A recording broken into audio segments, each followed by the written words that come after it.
भारतीय संस्कृति में हम ये कहते हैं कि यत्र नार्यस्ते पूज्यते तत्र रमन्ते देवता। पर जो मोटो हमारा देश हमारा समाज कहता है, क्या हम उस पे खरे उतरते हैं? क्या हम वास्तव में उसकी पालना कर रहे हैं? आप सड़क पे देख लो, ऑफिस पे देख लो, बसों में देख लो, ट्रेन में देख लो, नारी के साथ जो सार्वजनिक स्थल पर स्थिति होती है और विकृत मानसिकता के लोग जिस प्रकार उसको जो है अपमानित करते हैं, तो हम जो कह रहे हैं और कथनी और करनी में हमारे बहुत अंतर हो रहा है। जो दर्शन हम देते हैं यत्र नार्यस्ते पूज्यते का, उसको हम ही खंडित कर देते हैं। एक नारी क्या चाहती है?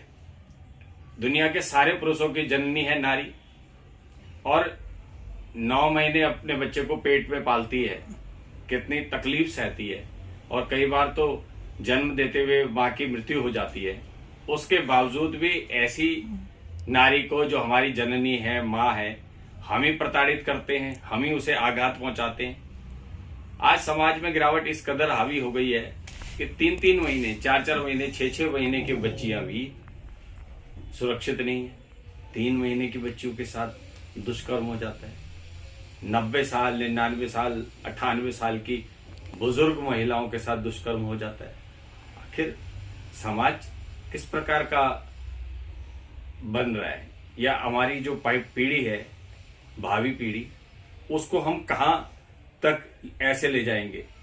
एक घटना होती है, निर्भया कांड हुआ, खूब आक्रोश हुआ, लोगों ने मुठ्ठियां बींच ली, प्रदर्शन कर लिए, हस्ताक्षर अभियान कर लिए, कानून, सरकार ने भी कानून में परिवर्तन कर लिया, नया कानून बन गया। लेकिन स्थिति ये हो रही है कि पहले से ज्यादा अपराध हो रहे हैं। कानून की जो है, अब दुष्कर्म भी जो है धर्म के आधारित पे देखने लगे, जाति के आधारित पे होने लगे। अमुक जाति की महिला के साथ दुष्कर्म हुआ है तो दूसरे जो है निरपेक्ष हो जाते हैं। अमुक पंथ के साथ हुआ है तो दूसरों को जो है उसमें पुरुषार्थ नजर आने लगता है। तो ऐसी स्थिति बनती जा रही है कि मन कहीं ना कहीं कचुटता है, मन में जो है तकलीफ होती है। एक माँ बाप अपनी बेटी को पालते हैं, पालने के बाद उसको शादी करते हैं, वो अपना घर छोड़ के आती है, माँ बाप अपना सब कुछ उस आपको सौंप देते हैं। आपके और आपके परिवार के अनुसार वो आपको अपने को एडजस्ट कर रही है, सबको खुश करने की कोशिश करती है, सबकी सेवा करने की कोशिश करती है। उसके बाद भी दहेज की घटनाएं हो जाती हैं। उसके बाद भी कहीं ना कहीं ये सारी चीजें मन को तकलीफ देती है, मन में सिहरन पैदा करती है। आज आधी आबादी महिलाओं की है। आप सोचिए कि आधी आबादी के बावजूद हर क्षेत्र में महिलाओं ने, जब भी उन्हें मौका मिला है, अपने को साबित करके दिखाया है। अगर महिलाओं की भ्रूण हत्या नहीं हुई होती तो आज देश को और ज्यादा मानव संसाधन मिलता। यही महिलाएं जो आज रक्षा का क्षेत्र हो, व्यापार का क्षेत्र हो, रोजगार का क्षेत्र हो, हर क्षेत्र में जब वो दिखती हैं, जब वो प्रखरता से कार्य करने में सक्षम है, देश को आउटपुट दे रही हैं, तो अगर भ्रूण हत्या नहीं हुई होती तो आज महिलाओं की आबादी कहीं और ज्यादा होती, देश के विकास की गति और तेज हुई होती। और जो हम कहते हैं कि भारत कभी सोने की चिड़िया था और उसके लिए हम प्रयासरत हैं, मैं समझता हूं बहुत पहले भारत सोने की चिड़िया बन गया होता। इन सब बातों को मंथन करते हुए कहीं ना कहीं मैंने अपनी अनुभव को, अपनी जानकारियों को, अपने सहयोगियों से बातचीत करके कहीं ना कहीं इस सब को एक पुस्तक के रूप में पिरोने की कोशिश की है। और मेरी जो पुस्तक सिहरन है, उसमें मेरा जो मान्यता है वो ये है कि नारी ने विभेद सहा, विभेद के साथ उसे वेदना मिली, लेकिन दृढ़ता से जब वो डटी रही तो उसने विद्रोह भी किया और विजेता बनकर भी उभरी, और रूढ़िवादिता को कहीं ना कहीं उसने चोट पहुंचाई है। तो मैं अपनी इस पुस्तक सिहरन को में कोशिश की है कि नारियों की संघर्ष और नारियों के बारे में जो नारियों ने दृढ़ता से जो समाज के साथ अपने समाज की मान्यताओं को मानते हुए भी अपनी स्थिति को सुदृढ़ किया है, उसको लेखन में पिरोने की कोशिश की है। हो सकता है इसमें कुछ कमी मुझसे रह गई हो, लेकिन मैंने कोशिश की है कि ये बेहतर से बेहतर और अधिक से अधिक जानकारी मैं देने की कोशिश सोसाइटी को करूं, और सोसाइटी इस दिशा में आगे बढ़कर महिला के लिए जो भी हो सकता है, महिला या पुरुष की एकजुटता या सकारात्मकता के लिए कार्य करे। मैं इस अपेक्षा के साथ अपनी पुस्तक सियरन जनता की अदालत में प्रस्तुत करता हूं।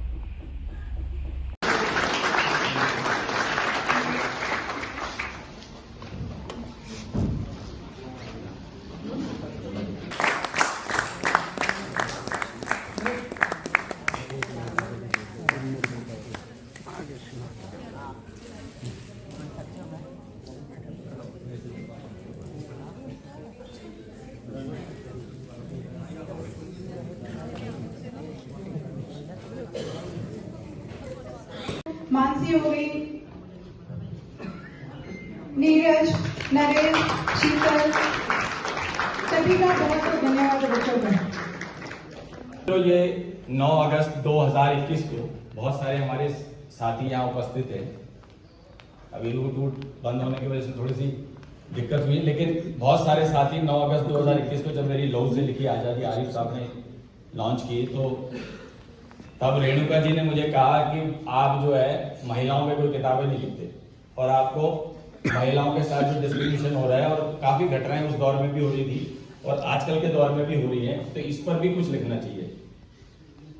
उस समय मैंने जो किताब लिखी थी वो 75 साल के और खासकर आज़ादी आने तक की लिखी थी, तो मेरा मन था कि अगला पार्ट जो हम 75 ईयर्स आज़ादी के बाद के हमारे हैं उस पर मैं लिख रहा था, और काफी मेरे आगे लेखन बढ़ चुका था, 50-100 पेज उसके लिखे जा चुके थे।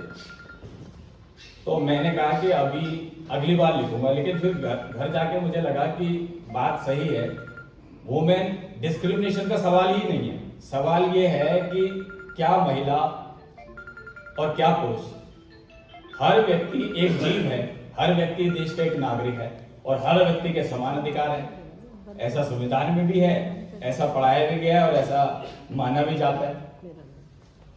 लेकिन ऐसा है या नहीं है, इस पर थोड़ी सी स्टडी करनी चाहिए। स्टडी करनी शुरू करी तो करते करते आगे बढ़ते रहे, बहुत सारे लोगों से मुलाकात करी, लाइब्रेरियों में गए, तो फिर ये हुआ कि भाई आदिकाल से जब पुरुष और महिला का जन्म हुआ तो वहां से कहां चीजें बदलती चली गई। आज कोई चीजें बदल गई ऐसा तो है नहीं। वैदिक काल में क्या घटनाक्रम रहे, उसके आगे भी पक्ष में क्या रहे, वो सारे घटनाक्रम आगे सामने आते चले गए।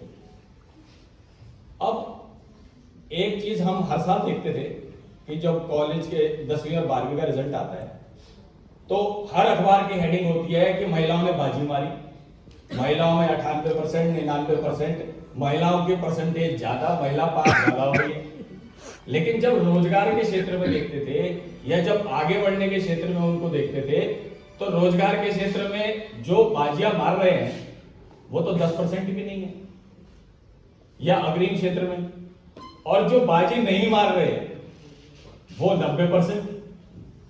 तो कहीं ना कहीं मेरे मन में आया कि ये लैंगिक भेदभाव के कारण ये सब चीजें हो गई हैं। और बहुत सारे क्षेत्र ऐसे हैं जहां पर महिलाओं की अपॉइंटमेंट्स ही नहीं होती, महिलाओं को अवसर ही नहीं है। हालांकि ये नहीं है कि अभी कुछ समय धीरे धीरे कुछ क्षेत्रों में उनका प्रवेश हुआ है, लेकिन प्रारंभिक दौर से बहुत सारे क्षेत्र में उनके लिए अवरोध थे। समाज का अवरोध, परिवार का अवरोध और शासन का अवरोध, तीनों तरीके से अवरोध लगा दिए, तो कहां से वो आगे बढ़ने की स्थिति में आएंगी। अब एक महिला, ये कंसेप्ट हिंदुस्तान में तो है ही, बाहर का मुझे पता नहीं क्योंकि मुझे कभी बाहर जाने का मौका नहीं मिला। हिंदुस्तान में तो है कि शादी होती है तो पति के घर जाती है लड़की। एक आध क्षेत्र ऐसे है आदिवासी क्षेत्र के जहां पत्नी के घर भी पति आता है, घर जवाई रखा जाता है, लेकिन ओवरऑल इंडिया में पति के घर की पत्नी को जाना है तो शादी के बाद उसके परिवार के लोग उसको इसी ब्रेन उससे भेजते हैं, मानसिकता से, कि भैया तुझे पति के घर जाना है, सास ससुर की सेवा करनी है, पति की ये चिंता करनी है, अपना परिवार देखना है, ये देखना है, वो देखना है। एक बार भी कोई परिवार, हमारा परिवार भी हो, हमारी भी बहनों की शादी भी, हमारे भी परिवार में शादी भी, लेकिन कभी किसी ने कहा कि वो वहां तेरा ध्यान रखेंगे, कोई नहीं कहता। सब ये कहते हैं कि तूने वहां जाके ये करना, वो करना, वो करना। अब वो करती भी है, सुबह भी उठती है, लंच भी बनाती है, बच्चों को स्कूल भी भेजती है, और अगर रोजगार है तो फिर तैयार होकर भागती है, लेट होती है, रोज बस में जाती है, ट्राम में जाती है, मेट्रो में जाती है, लोग टच करते हैं, लोग उसको उस तरीके से परेशान करते हैं, उन सारी परेशानी को भुगतती है। और फिर जैसा अभी वाजपेयी जी ने कहा कि घर आती है तो पति तो अखबार और टीवी देखता है, और वो चाय की केतली लेके चाय बनाती है कि पति घर आ गया है, उसके लिए चाय बनाओ, हालांकि वो भी घर आई है ऑफिस से। लेकिन ये एक मानसिकता है, तो वो मानसिकता उसी प्रकार चलती आती है।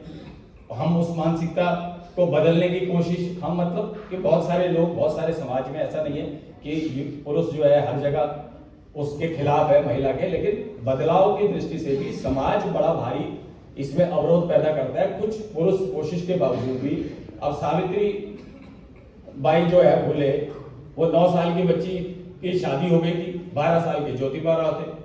अब उन्होंने पढ़ने की इच्छा जताई तो पति ने पढ़ा दिया, तो फिर सोचा कि चलो दूसरे बच्चों को भी पढ़ाए, तो भाई उसने पढ़ाना शुरू करके अपराध कर दी, उसको पत्थर मारते थे, कीचड़ फेंकते थे, वो 2 साड़ियां रख के जाती थी, एक खराब हो जाती थी तो दूसरी पहन के स्कूल चलाती थी, लेकिन दृढ़ता से लगी रही और दृढ़ता से 18 स्कूल खड़े कर दिए।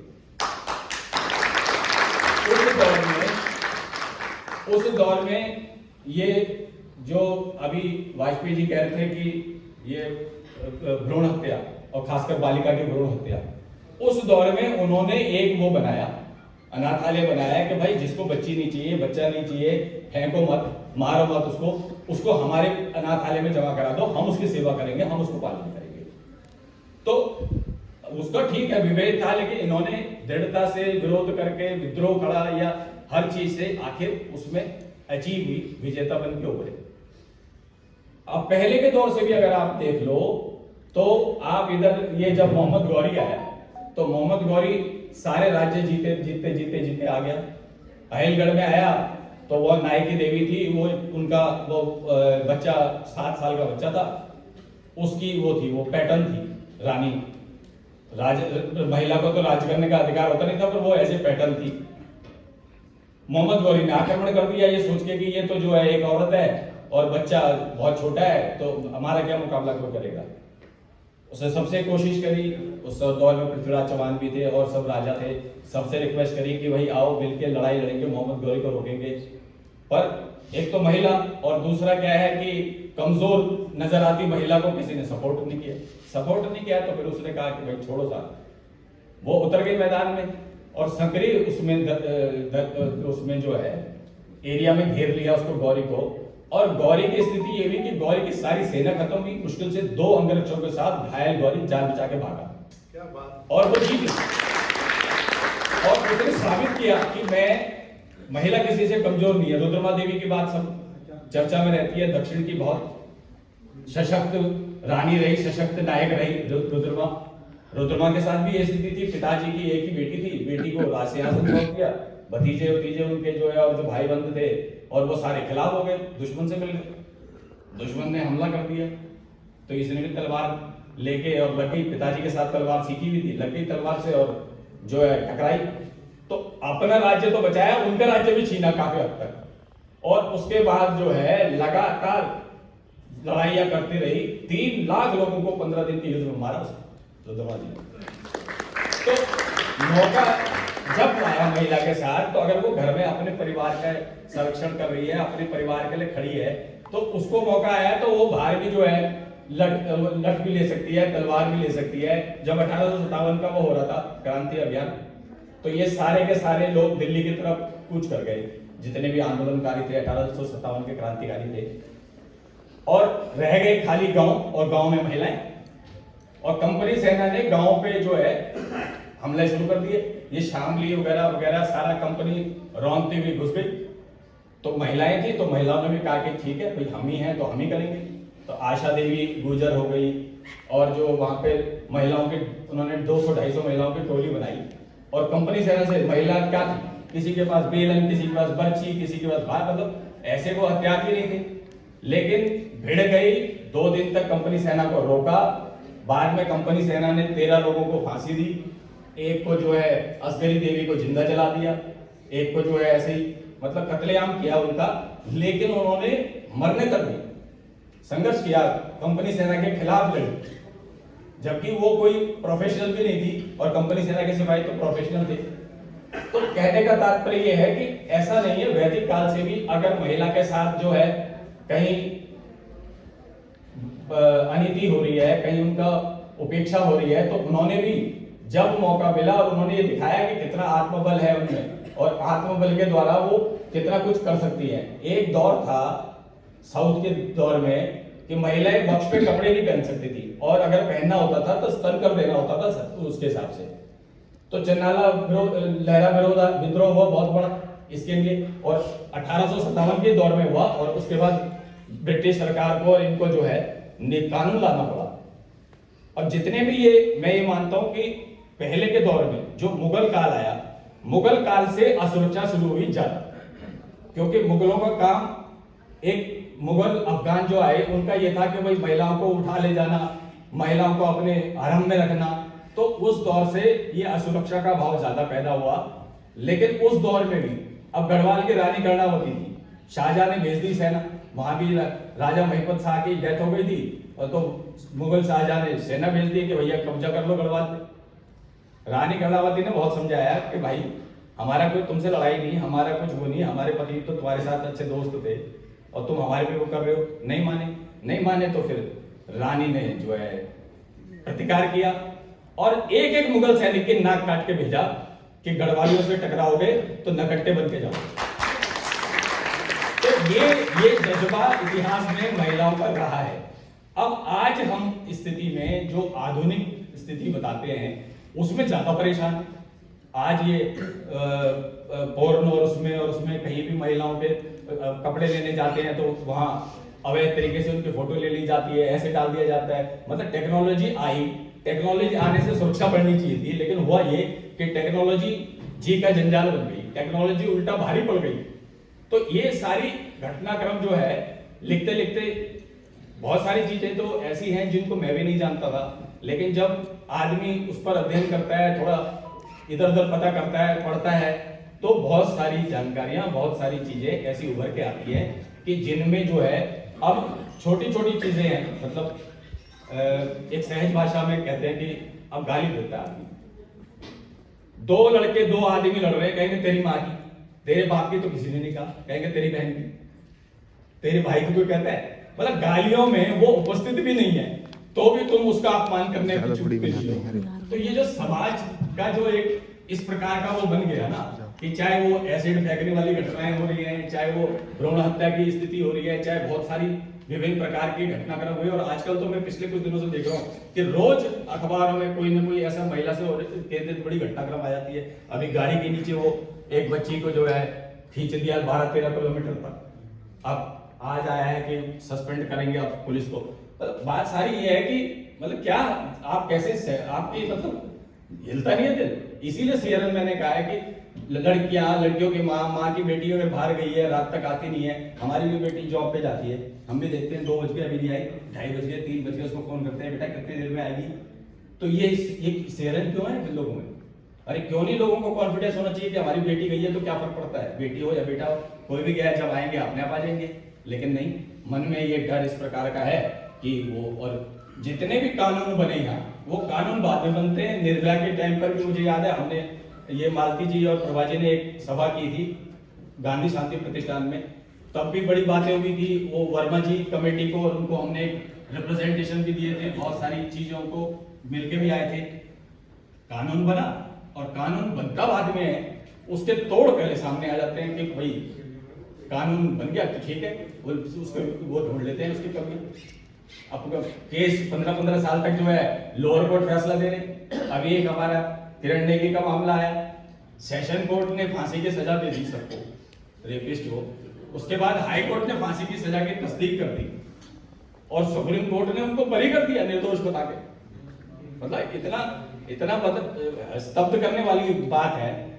कानूनी व्यवस्था क्या है? अरे सुप्रीम कोर्ट के उसमें ये लिखा है कि वो जो नीचे वाले जुडिशरी है वो मूर्ख है, उन्होंने ठीक से जांच नहीं करी। अब भैया अगर जज भी मूर्ख है, जो पुलिस उस केस को आगे प्रेजेंट कर रही है वो भी मूर्ख है, और भाई और कमाल की बात यह है कि सुप्रीम कोर्ट ने जो है और यूनानिमस, ऐसा भी नहीं कि चलो 2 कह रहे हो और 3 नहीं कह रहे हो, यूनानिमस उसको बरी कर दिया।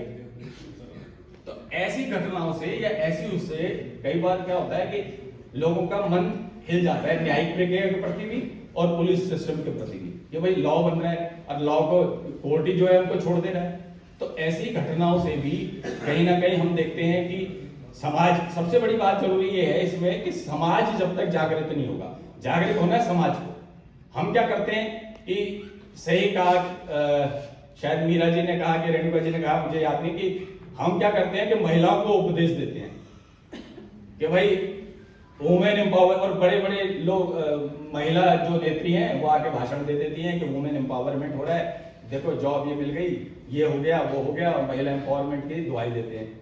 महिला एम्पावरमेंट के आड़ में महिलाओं के जो सही मुद्दे हैं, मुद्दे सिर्फ ये नहीं है कि उपेक्षा हो या ना हो, ये इशू नहीं है। इशू ये है कि वो क्या चाहती हैं या वो क्या सोचती हैं, उनकी सोच, उनकी चाहत, उसके हिसाब से कोई तय करे ना। अब हमारे यहाँ अभी आजकल वो जोशीमठ खूब चर्चा में है, पहाड़ में वो दरार पड़ रही है, योजनाएं बनती हैं, जियोलॉजिस्ट और जितने भी साइंटिफिक योजना बनाते हैं वो सैंक्शन दिल्ली से होती है। पहाड़ का आदमी या वहां रहने वाला आदमी किन परिस्थितियों में है, उसे हाइड्रो इलेक्ट्रिक प्रोजेक्ट चाहिए कि नहीं चाहिए, उसको पूछो ना भाई, वो तय करेगा। उसकी सुरक्षा की पहले है कि आपके डेवलपमेंट पहले है। डेवलपमेंट किसके लिए है? ह्यूमन के लिए। अगर ह्यूमन ही नहीं है तो what is use of development? बेकार डेवलपमेंट के नाम पर। और आज क्या है, कहां जा रहे हैं? Hydro electric project European countries में अब अल्टरनेट बहुत सारे आ सकते हैं, सोलर प्रोजेक्ट आ सकता है। आज हम उस पर चल रहे हैं जो 20 साल पहले वो उससे आगे बढ़ चुके हैं।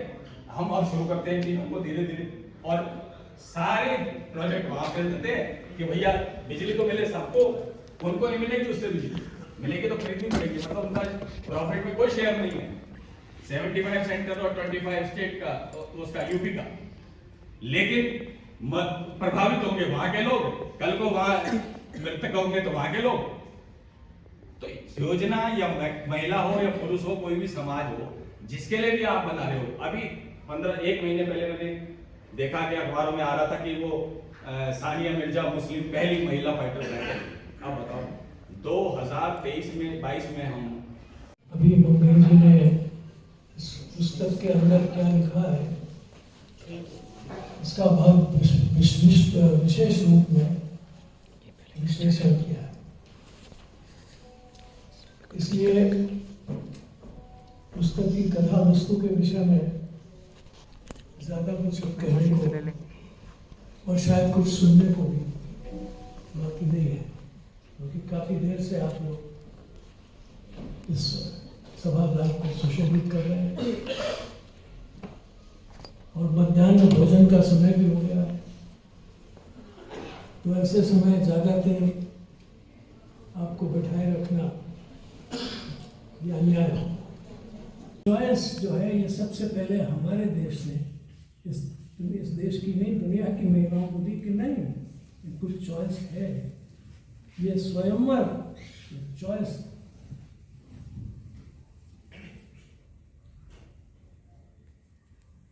अब आज तो कहते हैं मैं स्वयंवर कर लिया, क्या कर लिया उसने, तो अधिकार है उसको। ये जो चॉइस है इसको हमारे यहाँ आज से नहीं हजारों साल से बताया गया कि नहीं उसका बराबर का अधिकार है। और अगर तुमने वैसे नहीं किया तो वो फिर वो कौन उठा के ले गया था संगीता को?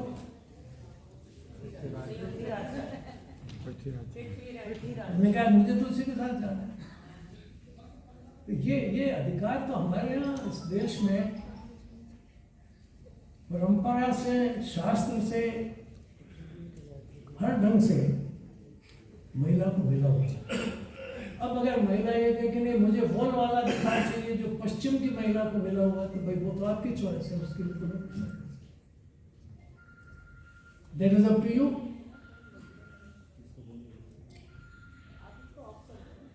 इसलिए ये इस प्रश्न पर गहराई से विचार होना चाहिए। महिला का सशक्तिकरण जब किया जाता है, सुनता हूं तो मुझे बड़ी हंसी आती है। किसका शक्तिकरण कर रहे हो भैया? अपनी माँ का सशक्तिकरण कर रहे हो?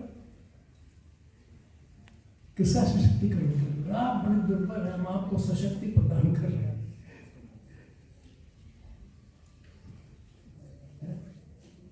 एक दिन भी जिसके बिना आप जिंदा नहीं रह सकते थे, आप उसको कह रहे हैं कि हाँ आप बड़ी दुर्बल हैं, हम आपको सशक्त कर दें।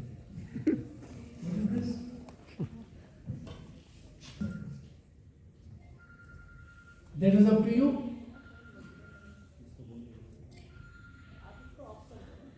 इसलिए ये इस प्रश्न पर गहराई से विचार होना चाहिए। महिला का सशक्तिकरण जब किया जाता है, सुनता हूं तो मुझे बड़ी हंसी आती है। किसका शक्तिकरण कर रहे हो भैया? अपनी माँ का सशक्तिकरण कर रहे हो?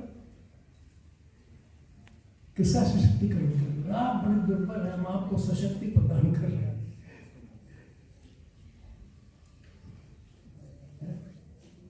एक दिन भी जिसके बिना आप जिंदा नहीं रह सकते थे, आप उसको कह रहे हैं कि हाँ आप बड़ी दुर्बल हैं, हम आपको सशक्त कर दें।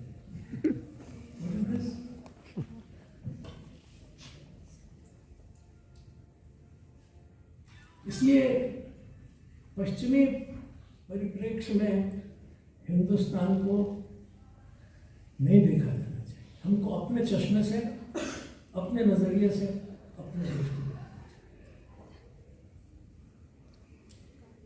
इसलिए इसमें जो इनको ये सिहरन हो रही है कि हमारे देश में अब ये हम पश्चिमी नजरिए से ही देख रहे हैं, अपने नजरिए से क्यों नहीं देख रहे? मेरा ख्याल है ये सिहरन भी आपको हुई होगी इसमें, और नहीं हुई हो तो अब आनी शुरू हो गई।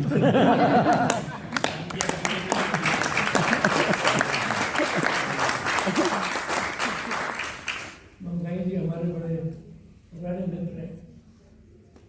मालती जी, मेरा दोहा संकलित है और वो दोहा ये कहता है कि दफ्तर से, देखिए क्या है, ये माना गया कि महिला सशक्तिकरण जो हो जाएगा, अगर वो महिला कामकाजी बन गई, उस पर आर्थिक शक्ति आ गई तो वो बहुत सशक्त हो जाएगी। मेरा दोहा सुनेगा कि दफ्तर से घर आ गए दोनों ही थकहार। मानसिकता देखिए, मानसिकता बदलने की जरूरत है कि दफ्तर से घर आ गए दोनों ही थकहार, पत्नी ढूंढे केतली, पति ढूंढे अखबार। और मैं आपसे ये भी साझा करूं कि आज से कोई 10-15 साल पहले, 20 साल पहले जब मैं ये दोहा सुनाता था तो लोग हंसते थे, उसकी संवेदना तक नहीं पहुंच पाते थे। लेकिन अब वो स्थिति बदली है, तो अब ये चीजें तो ये जो है महिला सशक्तिकरण की जहां तक बात है, तो इस पर तो घंटों बात की जा सकती है, लेकिन कोई बात नहीं, मैं संक्षेप में बात खत्म करूंगा। वो यही है कि हम सब अपने घर को देखें। मुझे मालूम है, मेरे मुझसे बड़े भाई साहब डॉक्टर हैं और उनकी एक कुलीग थी, बहुत ही ब्रिलियंट, एमबीबीएस उन्होंने बहुत टॉप पे रही, लेकिन उनके ससुराल वालों ने उनको प्रैक्टिस नहीं करने दी और कितना बड़ा एक नुकसान देश का हुआ। तो नुकसान हुआ, वो ऐसी कितनी महिलाएं हैं जिनकी प्रतिभाएं, महिलाएं कुछ नहीं चाहती। देखिए, विदेश का जो महिला सशक्तिकरण है उसका दायरा बिल्कुल अलग है। मैं आपसे इसलिए कि मैं समापन कर रहा हूं, बात से बात निकलती जाती है। मैं पोलैंड में था, कविता पाठ के लिए गया था, ज्ञान भिक्षु जी। तो मैं जिस होटल में जब आया कार्यक्रम के बाद, उसके बाद एक बहुत शानदार गाड़ी आई, उससे पहले उसमें कमांडो निकली, एक गाड़ी है उसमें कमांडो उतर पड़े। मैं सोचा कि बहुत बड़ा यहाँ का नेता आया होगा, तो वहां से फिर एक महिला निकली बहुत ही न्यूनतम वस्त्रों में, तो पता चला ये वहां की पोर्न स्टार है, ये वहां का है महिला सशक्तिकरण। भारत में ऐसा नहीं है। भारत में एक महिला आपसे क्या चाहती है? वो एक बहुत अच्छी माँ बनना चाहती है, वो बहुत अच्छी बहन बनना चाहती है, बहुत अच्छी पत्नी बनना चाहती है, बहुत अच्छी बेटी बनना चाहती है। आपसे अगर कुछ मांगती है तो सिर्फ इतना मांगती है कि आप उसकी प्रतिभा का सम्मान करें, आप उसकी अस्मिता का सम्मान करें, वो जो बनना चाहती, करना चाहती, वो उसे करने दें। बस इतनी सी बात। और आखिरी बात ये जगदीश जी, आप उत्तराखंड के हैं और जिन दिनों मैं पोस्टेड था अल्मोड़ा में, तो जिन दिनों आप ये अभियान चल रहा था उत्तराखंड प्रांत बनाने का, ऐसा कोई जुलूस नहीं होता था, ऐसा कोई कार्यक्रम नहीं होता, ऐसी कोई सभा नहीं होती थी जिसमें मेरा कोई ना कोई शेर उसमें उद्धृत नहीं होता हो।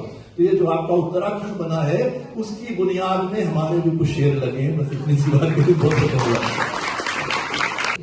आदरणीय वाजपेयी जी कार्यक्रम के निमित्त और इस पुस्तक के लेखक मेरे साथ कॉर्पोरेशन में सहयोगी रहे, ऐसे भाई जगदीश मंगई जी, मंच संचालन कर रही मालती जी, सामने उपस्थित इतनी बड़ी संख्या में इतने विद्वानगण, सभी सम्मानित साथियों, मुझे भी कहने का कुछ आदेश दिया। तो सबसे पहले तो मैं एक जो मुझे अंदर से अतिरेक आ रहा है कि जगदीश मंगई जी का धन्यवाद इसलिए करना चाहूंगी कि उन्होंने अपनी पुस्तक महिलाओं के बारे में लिखी, उनकी पीड़ा को दर्शाने के बारे में लिखी। लगातार हम लोग जो कार्यक्रम करते रहे